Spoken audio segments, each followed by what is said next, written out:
घोटाले को लेकर आरोप प्रत्यारोप की राजनीति से बात बहुत आगे तक निकल चुकी है। एक तरफ जहां मायावती की पार्टी पीएसपी की याचिका पर सुप्रीम कोर्ट चुनाव आयोग को नोटिस भेजकर मामले में जवाब तलब कर चुकी है, तो दूसरी तरफ चुनाव आयोग के लाख सफाई देने के बाद भी राजनीतिक दल ये मानने को कतई तैयार नहीं है कि ईवीएम मशीन में गड़बड़ी और छेड़छाड़ नहीं हो सकती है। लेकिन आशंकाओं का बाजार इस तरह गर्म है कि चुनाव होने के बाद से चुनाव आयोग पर ही सवाल उठने लगते हैं।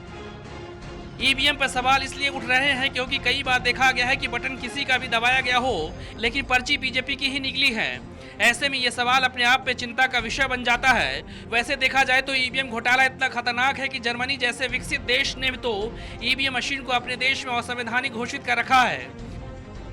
दुनिया के और भी कई देशों ने चुनाव में ईवीएम मशीन पर रोक लगा दी है। ऐसा तब है जब ईवीएम पर लाखों डॉलर खर्च किया जा चुका है। भले ही चुनाव आयोग अपनी तरफ से लाख कहे कि ईवीएम मशीन के साथ छेड़छाड़ नहीं की जा सकती, लेकिन कुछ सोचने और समझने वाले चूकते हुए सवाल भी है। ये तो सबको मालूम है कि चुनाव आयोग के पास ईवीएम मशीन सीमित संख्या में है और चुनाव कराने से पहले उम्मीदवारों के लिए पार्टी के सिंबल को लेकर प्रोग्रामिंग बदली जाती है। तो फिर यह कोई कैसे दावा कर सकता है कि उस प्रोग्रामिंग में बदलाव नहीं किया जा सकता है?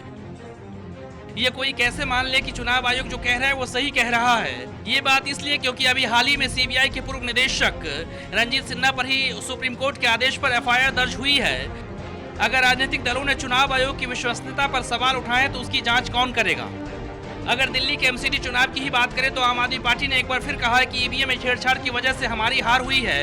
इससे पहले भी कई बार ईवीएम पर सवाल उठ चुके हैं। आम आदमी पार्टी की माने तो पंजाब के नतीजे के साथ भी घपला हुआ था।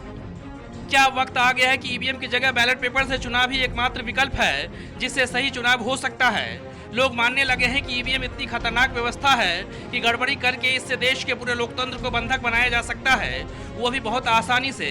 तो क्या पश्चिमी देशों की तरह ईवीएम की जगह देश में बैलेट यानी हाथ से थप्पा मार के वोट देने वाले सिस्टम पर जाना चाहिए, या फिर ईवीएम के वोटों को सुरक्षित बनाने के लिए तुरंत के तुरंत वीवीपीएटी सिस्टम को ईवीएम मशीन से जोड़ना चाहिए?